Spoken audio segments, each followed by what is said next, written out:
So start करते हैं new chapter control and coordination. The chapter is personal, my favourite also. तुम लोग को भी पढ़ने में मजा आएगा because this chapter is related to somehow to your body, your response. Okay everyone सुन लो. क्यों बोला मैंने ये 3 बार? क्योंकि मैं जैसे जैसे बोल रही हूँ तो आप मोर अटेंटिव हो गए.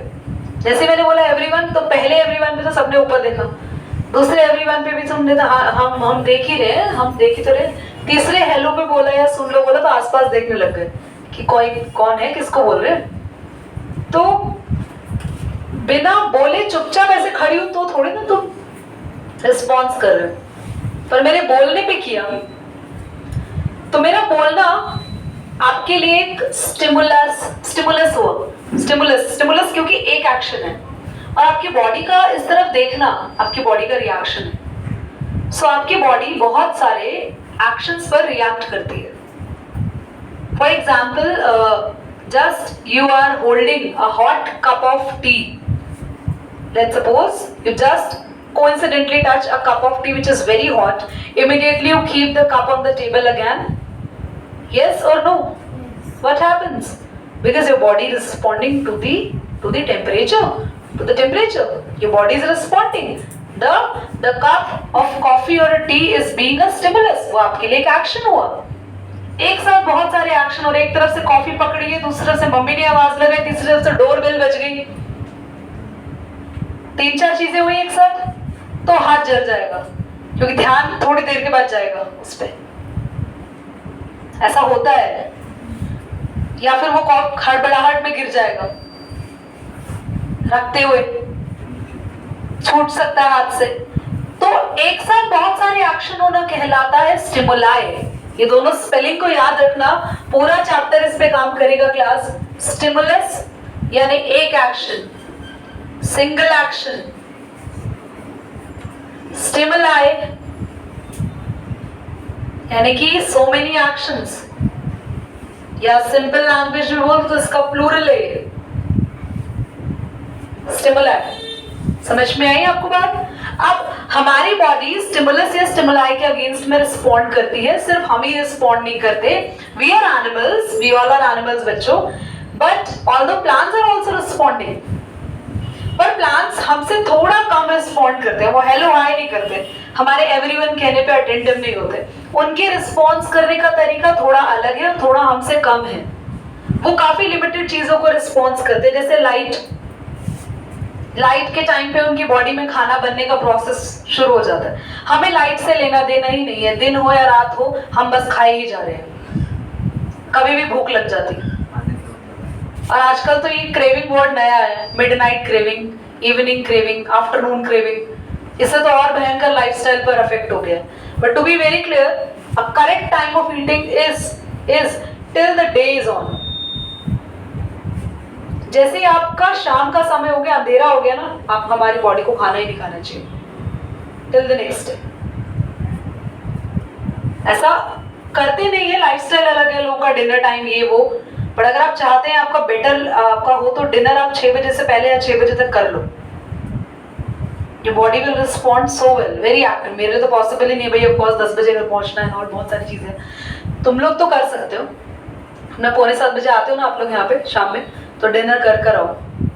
उसके बाद कुछ भी नहीं खाना. You will feel your body will be more active. Seriously, body don't need food once the day is over. When the night is come, the body doesn't need food. We are just forcing the body. We are forcing the body. हमें भूख लग जाती है. No, भूख हमें लगती है imagine करने से. एक आधी रील स्क्रॉल कर ली खाने वाली, हमें भूख लग जाती है. Yes or no? तो हमारी बॉडी के लिए स्टिमुलस वो फोन हुआ. अब एक चीज और बताते हैं आपको. आपको नोटिस करा आपने कभी, आपको फोन देखते देखते नींद नहीं आती. आपको नींद आ रही है, पर आप अगर फोन देख लो, स्क्रॉल कर रहे हो, आपको नींद नहीं आएगी. बहुत कम है कि बहुत थके हुए तो सो जाएंगे, वरना तो एक्टिव हो जाते हैं. हाँ, हमें लगता है हम रिफ्रेश हो गए, हम थोड़ा फ्रेश फील कर रहे हैं. वाओ, हमने 1-2 रील्स देख ली. बड़ा फ्रेश नहीं होते. आपके ब्रेन से निकलता है एक हार्मोन जिसको बोलते हैं मेलेटोनिन, जो आपकी नींद को बैलेंस करता है. आपकी स्लीप साइकिल देखता है, और वो तब रिलीज होता है जब आप थोड़े से सूदिंग एटमॉस्फेयर में, आप देखते हो आपको नींद आने लगती है जब थोड़ा रात का माहौल होता है, 9-10 बजे तक, ऑटोमेटिकली 11 बजे तक हमारी बॉडी रिस्पॉन्ड करती है नींद पे। तब जब हम लोग सही साइकिल में थे, अभी जिनकी साइकिल गड़बड़ा चुकी है उनके बारे में हम बात नहीं कर रहे, जब हम सब सही साइकिल पे थे तो हमारी बॉडी रिस्पॉन्ड करती थी। हम स्कूल टाइम पे जो छोटे बच्चे थे, हम 6-7 के बच्चे थे, जब हमारी मम्मी के कंट्रोल में थे, तो हमारी बॉडी इतना सही रिस्पॉन्ड करती थी कि 9-10 बजे हम किसी पार्टी में हो, फंक्शन में हो, वहीं पे सो जाते थे जहां में। यस, क्योंकि हमारा मेलेटोनिन हमारे कंट्रोल में था। अब तुम्हारा मेलेटोनिन तुम्हारे फोन के कंट्रोल में है।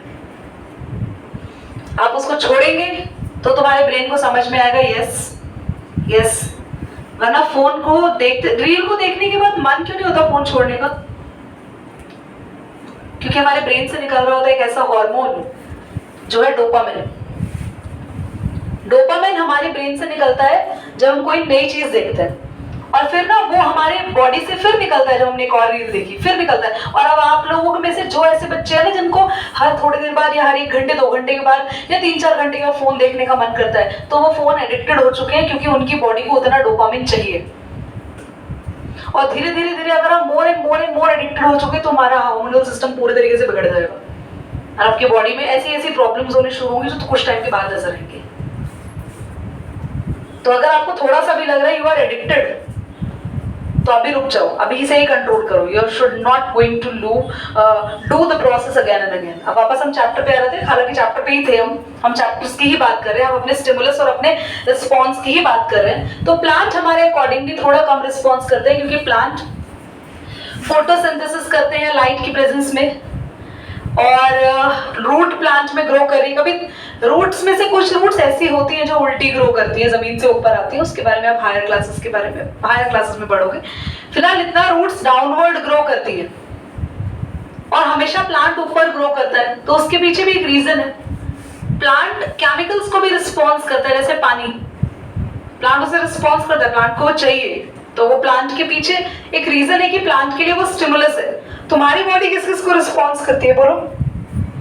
Your body response sound, right now your body is responding sound. Your body respond whatever you see in front of you, right now your body responding. कुछ तो कर ही रही है कि मैं वो खड़ी हूँ, बोल रही हूँ, तुम्हें समझा रही हूँ, तो your body is listening and watching me, and your body is definitely somehow responding from inside that कि चैप्टर चल रहा है, आपको इतना समझ में आ रहा है कि हाँ, हमें समझाने की कुछ कोशिश की जा रही है, हाँ हम क्लास में ही हैं, हम कहीं और नहीं है, मेले में नहीं बैठे हैं, तो ये चीजें आपको पता चल रही है खुद ब खुद।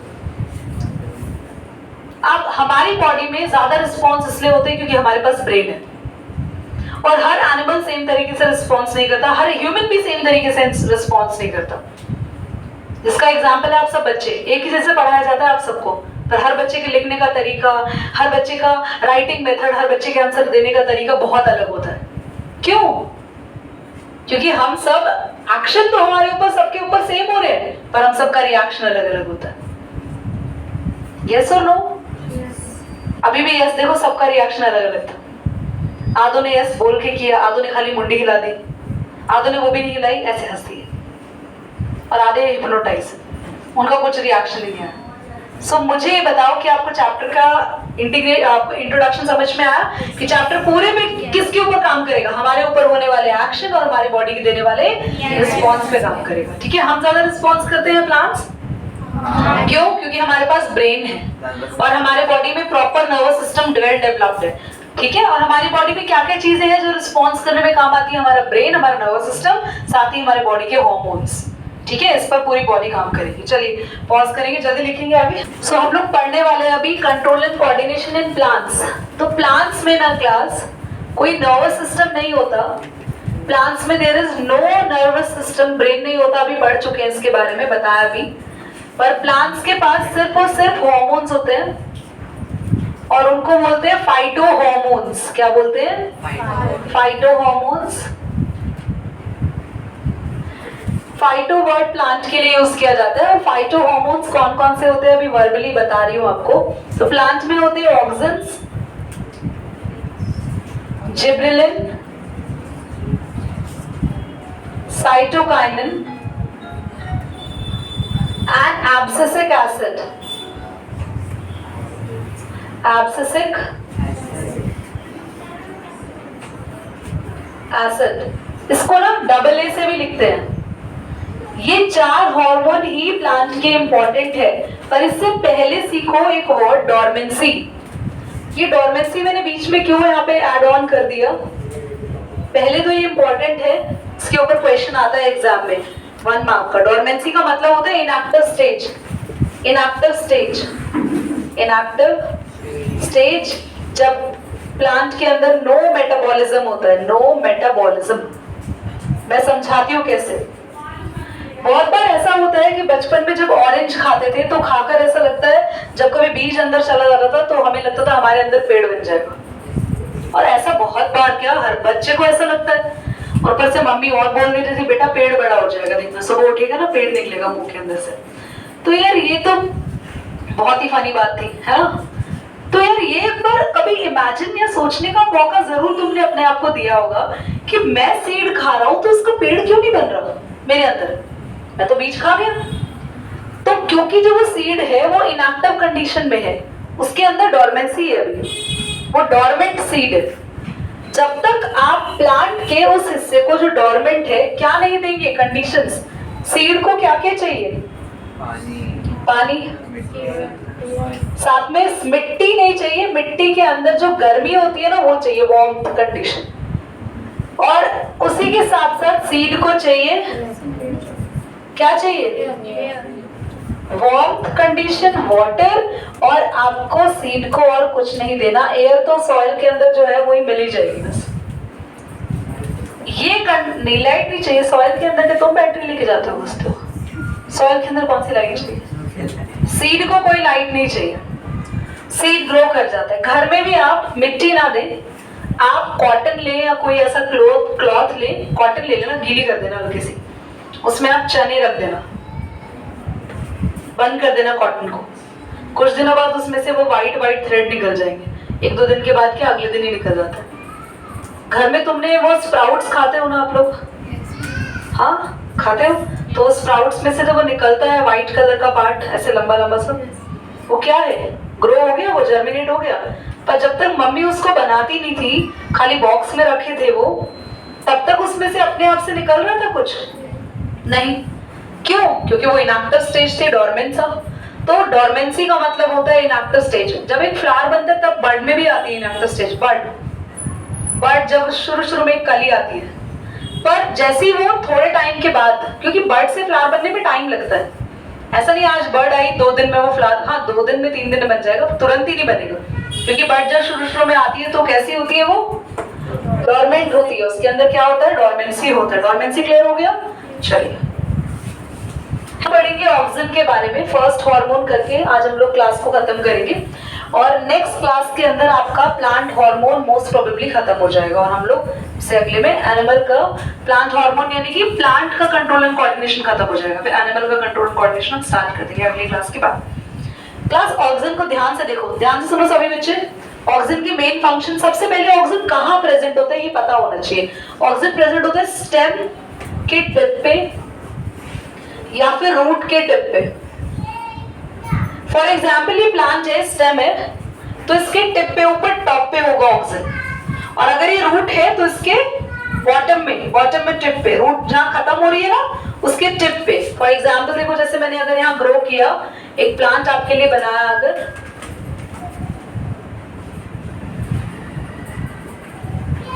तो यहाँ पे जो रूट्स है, इन रूट्स के टिप पे आपके पास यहाँ पर ऑक्सीजन होगा। ऑक्सीजन का मेन काम क्या होता है, सेल एनलार्जमेंट करता है ये सेल को, मतलब प्लांट के सेल का साइज बढ़ाता है। साथ ही सेल डिफरेंशिएशन का मतलब क्या है, ये सेल को डिफरेंशिएट करता है कि हाँ भाई देखो, सुनो ध्यान से सुनना, ये क्या मतलब ना, हर चीज रटो मत, सुनो। हमेशा प्लांट की ग्रोथ टिप पे होती है, टिप पर ही नए सेल्स बनते हैं। जैसे मतलब ये मान लो एक प्लांट का स्टेम है, तो यहीं पर नए सेल्स बनेंगे। तो जो नए सेल्स होते हैं टिप पर, वो बहुत छोटे होते हैं, तो उनको बड़ा साइज करने के लिए कौन काम आता है, ऑक्सीजन। सेल एनलार्जमेंट कर दिया। साथ ही जो सेल्स बने उनको काम भी देता है ये कि बेटा आप जाइलम वाले सेल हो, या आप फ्लोएम वाले सेल हो, या आप पैरेन्काइमा हो, या आप स्क्लेरेन्काइमा हो, तो जो नए सेल्स बने उनको डिफरेंशिएट भी करने का काम कौन करता है? ऑक्सीजन। तो और दूसरी चीज, ये स्टेम की तो ग्रोथ बढ़ाता है, स्टेम को ग्रो करता है, और रूट के अंदर क्या लेकर आता है बेटा? नेगेटिव ग्रोथ, रूट की ग्रोथ को स्लो करता है एंड स्टेम की ग्रोथ को फास्ट करता है। ये याद रहेगा आप लोगों को।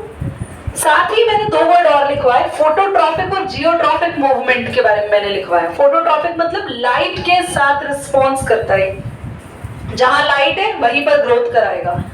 जियोट्रॉपिक मूवमेंट होती है ग्रेविटी के रिलेटेड मूवमेंट। अभी ये दो वर्ड को थोड़ा सा छोड़ दो, क्योंकि ये दो मूवमेंट हम अभी नेक्स्ट क्लास में पढ़ेंगे, फोटोट्रॉपिक, जियोट्रॉपिक, कीमोट्रॉपिक। तो मैं फिर से ऑक्सीजन पे एक बार आ जाऊंगी और ये रिस्पॉन्स आपको समझाऊंगी, पर पहले वो ऑक्सीजन के फंक्शंस क्लियर हो गए। कहाँ प्रेजेंट होता है? स्टेम की टिप पे या रूट की टिप पे।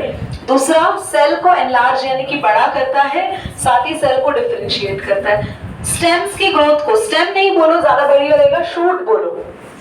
शूट होता है सॉइल के ऊपर का सारा हिस्सा, तो शूट की ग्रोथ को फास्ट करता है, बल्कि रूट की ग्रोथ को स्लो करता है। याद रहेगा ऑक्सीजन। चलिए रेड बटन।